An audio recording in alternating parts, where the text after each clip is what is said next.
Right Sangappa మనతో live లో join అవుతున్నారు. సంగప్ప, పోస్టల్ బ్యాలెట్స్ ఓట్లు రిజల్ట్ వచ్చినట్లు తెలుస్తోంది. 1008 ఓట్లు టీఆర్ఎస్ కి వచ్చాయి, బీజేపీకి 492 ఓట్లు. ఎస్ సౌజన్య, మొత్తం 1504 పోస్టల్ బ్యాలెట్స్ వచ్చినాయి. 1504లో 51 ఓట్లు సర్వీస్ ఓట్లు ఎంప్లాయీస్ సంబంధించినవి. మిగతా అన్ని కూడా 80+ ఏజ్ ఉన్న వాళ్ళతో కూడా పోస్టల్ ఓట్లు వేయించాయి. ఇది ఫస్ట్ టైం నాకు తెలిసి మన దగ్గర అయితే, ఇది ఫస్ట్ టైం. ఇది బాగా ఏజ్డ్ అంటే బయటకు రాలేని వాళ్ళు, హ్యాండిక్యాప్స్, తర్వాత 80 ఏళ్ల పైబడిన వాళ్ళతో కూడా ఈసారి పోస్టల్ బ్యాలెట్ ఓట్లు వేయించారు. సో 80 ఏళ్ల పైబడిన వాళ్ళు పక్క పెద్ద మనుషులు, వృద్ధులు, వాళ్ళే ఎక్కువ మంది ఉన్నారు ఇందులో, మొత్తం వాళ్ళే ఉన్నారు. సో అందులో టీఆర్ఎస్ లీడ్ చూపించింది. వాళ్ళ ముందు కూడా పోస్టల్ బ్యాలెట్లో టీఆర్ఎస్ లీడ్ ఉంది అన్నటువంటి మనం పరిస్థితి చూసాం. ఎందుకంటే అప్పటికే జస్ట్ కట్టలు కట్టేటప్పుడే మొత్తం ప్రతి ఎన్వలప్ని చించి అందులో ఉన్నటువంటి బ్యాలెట్ని తీసి కట్టలు కడతారు. కట్టలు కట్టినప్పుడు కూడా టీఆర్ఎస్ కట్టనే పెద్దగా ఉందని చెప్పి బయటికి సమాచారం వచ్చింది. సో అనుకున్నట్టుగానే టీఆర్ఎస్ పోస్టల్ బ్యాలెట్లలో టీఆర్ఎస్ లీడ్లో ఉంది, టీఆర్ఎస్ ముందంజలో ఉంది. 1008 ఓట్లు టీఆర్ఎస్కి వస్తే బీజేపీకి 492 మాత్రమే వచ్చాయి. కాకపోతే వృద్ధులు కూడా, ముసలి కూడా ఇటు వేసారని అనుకోవచ్చు. 80+ ఉన్న వాళ్ళు కూడా బీజేపీకి వేశారు. కానీ లీడ్ హైయెస్ట్ అయితే టీఆర్ఎస్ ఉంది. టీఆర్ఎస్ వాళ్ళ అంచనా కూడా అదే, వాళ్ళ ఎక్స్పెక్టేషన్ కూడా ఏంటంటే సంక్షేమ పథకాలు ఎవరైతే తీసుకుంటారో, ముఖ్యంగా పెన్షనర్స్ అందరూ కూడా మా వైపు ఉంటారనుకున్నారు. సో పోస్టల్ బ్యాలెట్లో అయితే స్పష్టంగా కనిపించింది. పోస్టల్ బ్యాలెట్లో పెన్షన్దారులు టీఆర్ఎస్కే మద్దతు ఇచ్చారు, టీఆర్ఎస్ ఉన్నారని అనిపించింది. బీజేపీ కొంతమంది ఉన్నప్పటికీ టీఆర్ఎస్కే ఎక్కువ మంది ఉన్నారన్న విషయం అయితే స్పష్టంగా కనిపించింది. సర్వీస్ ఓట్లు జస్ట్ 51 ఓట్లే కాబట్టి సర్వీస్ ఓట్లు అది మనకి క్లారిటీగా చెప్పలేము ఇందులో. కాకపోతే పెన్షన్దారులు మాత్రం టీఆర్ఎస్తో ఉన్నారు అనుకోవచ్చు. టీఆర్ఎస్ 1008 ఓట్లు వస్తే, 1008 ఓట్లు వస్తే బీజేపీకి 492 ఓట్లు మాత్రమే వచ్చినాయి. ఇంకా 8వ రౌండ్కి సంబంధించినటువంటి రిజల్ట్ కూడా వస్తున్నట్టుంది సౌజన్, ఇంకా రావాల్సి ఉంది 8వ రౌండ్ది.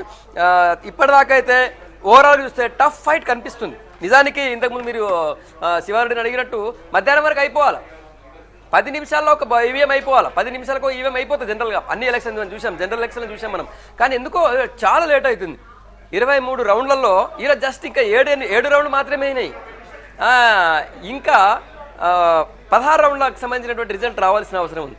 మధ్యాహ్నం అయిపోయింది, ఇప్పటికి 12 దాటింది. 12 వరకు పూర్తి రౌండ్లు అవ్వాల్సింది ఇంకా ఎందుకు లేట్ అవుతుంది అనేది చాలా ఆశ్చర్యంగా ఉంది. ఎందుకంటే ఈవీఎం మిషన్స్ దాని డైరెక్ట్గా వితిన్ 10 మినిట్స్లో రిజల్ట్ అయిపోవాలా, రావాలా. మరి ఎందుకు లేట్ అవుతుందో అర్థం కావట్లేదు. అక్కడ ఉన్న వాళ్ళు కూడా అందరూ కూడా ఆశ్చర్యంగా ఉన్నారు. ఎందుకు లేట్ అవుతుంది అనే అంశంపై అయితే రాష్ట్రం చాలా ఉత్కంఠగా ఎదురు చూస్తుంది, ప్రజలందరూ కూడా. కానీ నిజానికి మధ్యాహ్నం వరకు అయ్యేది మరి ఎప్పటిదాకా అయితే చూడాలి.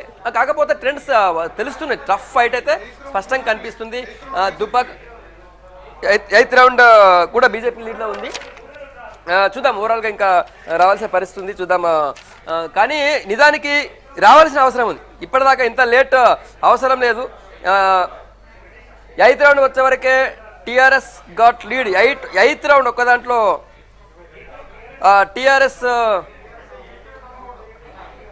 ఇది వచ్చింది. మొత్తం ఓవరాల్గా ఇప్పటికి కూడా బీజేపీ లీడ్లోనే ఉంది. బీజేపీ లీడ్ 8వ రౌండ్ వచ్చే వరకు కూడా బీజేపీ లీడ్ కంటిన్యూ అవుతుంది. 8వ రౌండ్లో కూడా 8వ రౌండ్ వచ్చేసరికి బీజేపీకి 25,000 ఓట్లు వస్తే టీఆర్ఎస్కి 22,000 ఓట్లు వచ్చినాయి.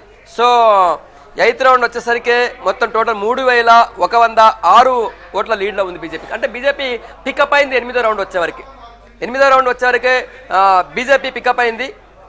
8వ రౌండ్లో కూడా టీఆర్ఎస్ ఎందుకంటే నిజానికి 6-7 రౌండ్లలో టీఆర్ఎస్ మంచి ఆధిక్యత, మంచి ఇది కనబరిచింది. ఎందుకంటే 6వ రౌండ్లో చిట్టాపూర్ ఉంది, టీఆర్ఎస్ అభ్యర్థి విలేజ్. 7వ రౌండ్లో బొంపల్లి ఉంది. అయితే 8వ రౌండ్ వచ్చేసరికి బీజేపీ లీడ్ కంటిన్యూ అయింది. 8వ రౌండ్లో 994 ఓట్ల లీడ్తో బీజేపీ ఉంది. టోటల్ లీడ్ 8వ రౌండ్ పూర్తయ్యేసరికి బీజేపీ టోటల్ లీడ్ 3,106 అంటే పెరిగింది. నిజానికి గ్రామీణ ప్రాంతాల్లో పెరగదేమో అన్నటువంటి పరిస్థితి ఉండే, కానీ గ్రామీణ ప్రాంతాల్లో కూడా పెరిగింది. ఇందులో 8వ రౌండ్లో ఖాజీపూర్ తర్వాత జంగంపల్లి, వీరారెడ్డిపల్లి, మల్లుపల్లి, మిర్దొడ్డి ఇవన్నీ ఉన్నాయి. సో కొద్ది పెద్ద గ్రామాలు ఇవన్నీ కూడా. ఖాజీపూర్ పెద్దదే, మిర్దొడ్డి చాలా పెద్ద ఊరు. సో ఈ ఊర్లలో కూడా ఒక రకంగా అవుట్ రైట్గా బీజేపీ లీడ్ కనబరిచింది. సో ఓవరాల్గా బీజేపీ లీడ్తోనే ఉంది. బీజేపీ లీడ్ కంటిన్యూ అవుతుంది ఓవరాల్గా. ఇప్పటిదాకా 3106 ఓట్ల లీడ్లో బీజేపీ ఉంది. 8 రౌండ్లు పూర్తయినాయి. 8వ రౌండ్ పూర్తయ్యేసరికి కూడా బీజేపీ లీడ్ వస్తుంది. కానీ ఇంకా చాలా ఓట్లు రావాల్సిందే. దాదాపు 90,000కి పైగా ఓట్ల లెక్కింపు జరగాల్సి ఉంది. అప్పటిదాకా ఎట్లా ఉంటుంది చూడాలి. కాక ఒక్కటే అందరూ ఆశ్చర్యంగా చూస్తుంది, అందరూ ఎందుకు ఇట్లా అవుతుందని అనుకుంటుంది, లేట్. నిజానికి ఈవీఎం మిషన్ కౌంటింగ్ చాలా ఫాస్ట్గా అయిపోవాలి, 10 నిమిషాలకు ఒక మిషన్ కౌంట్ అయిపోవాలి. కానీ ఎందుకు ఇంత లేట్ అవుతుంది? మధ్యాహ్నం వరకు మనం చూసాం, జనరల్ ఎలక్షన్లో 11 గంటల వరకే రిజల్ట్ వచ్చినటువంటి నియోజకవర్గాలు ఉన్నాయి. 12 గంటల వరకు పూర్తిగా దాదాపు మొత్తం రాష్ట్రం అంతా 70 to 80% కౌంటింగ్ అయిపోయింది 12 గంటల వరకు. కానీ ఈరోజు కనీసం సగం కూడా కాలేదు. ఇంకా 15 రౌండ్స్ ఉన్నాయి, 8 రౌండ్స్ మాత్రమే పూర్తయినాయి. ఎందుకు ఇంత స్లో అవుతుంది, ఎందుకు ఇంత లేట్ అవుతుంది అన్నది ఒకైతే ఆశ్చర్యంగా ఉంది. కానీ ఇప్పటిదాకైతే బీజేపీ లీడ్ కంటిన్యూ అవుతుంది. ఇప్పుడు 8వ రౌండ్ పూర్తయ్యేసరికి 3106 ఓట్ల లీడ్ ఉంది. కాకపోతే పోస్టల్ బ్యాలెట్లో మాత్రం టీఆర్ఎస్ తన ఆధిక్యతను కనబరిచింది. పోస్టల్ బ్యాలెట్లో ఈసారి వృద్ధులు ఎక్కువ మంది ఓట్లేశారు, 80 ఏళ్ల పైబడ్డ వాళ్ళు ఓట్లేశారు. సో పెన్షన్దారులు మా వైపు ఉన్నారని టీఆర్ఎస్ అనుకున్నట్టుగానే టీఆర్ఎస్కి పోస్టల్ బ్యాలెట్ ఓట్స్ వచ్చాయి. ఓవరాల్గా ఇప్పటిదాకా కూడా 8 రౌండ్లు పూర్తయినాయి, ఇంకా 15 రౌండ్లు ఉన్నాయి. 8 రౌండ్ల వరకు 6, 7 2 రౌండ్లలో టీఆర్ఎస్ ఆ రౌండ్ల వరకు ఆధిక్యత కనబరిచిన ఓవరాల్ లీడ్ బీజేపీ ఉన్నప్పటికీ ఆ 2 రౌండ్లలో గట్టిగా పెర్ఫార్మెన్స్ ఉండే బీజేపీది, టీఆర్ఎస్ది. కానీ మళ్ళీ 8వ రౌండ్కి వచ్చేసరికి బీజేపీ మంచి లీడ్ కనబరిచింది. 3106 ఓట్ల లీడ్తో బీజేపీ 8వ రౌండ్ వరకు ఉంది.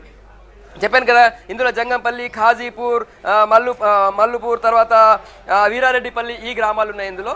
సరే చూద్దాం, ఇవన్నీ కూడా రూరల్ విలేజ్, పూర్తిగా అవుట్ రైట్ ఇవన్నీ కూడా గ్రామీణ ప్రాంతాలు, ఇవన్నీ కూడా రూరల్ విలేజెస్ ఇవి. సో రూరల్ విలేజెస్లో కూడా బీజేపీ తన ఆధిక్యత కనబరుస్తుందని అనిపిస్తుంది. మరి నెక్స్ట్ ఇంకా చాలా గ్రామాలు ఉన్నాయి. ఇంతకుముందు మీరు చెప్పినటువంటి తోగుట మండలం ఉంది, తర్వాత దౌలతాబాద్ మండలం ఉంది, ఎక్కువ ఓటు పోలైన దౌలతాబాద్ మండలం ఉంది. సరే చూద్దాం ఈ మండలాలు ఎట్లా ఉంటాయో చూసేటువంటి అవకాశం ఉంటుంది. సౌజన్య. రైట్ సంగప్ప, మళ్ళీ వస్తాం మీ దగ్గరికి అప్డేట్స్ కి. సో ఎంత ఇంట్రెస్టింగ్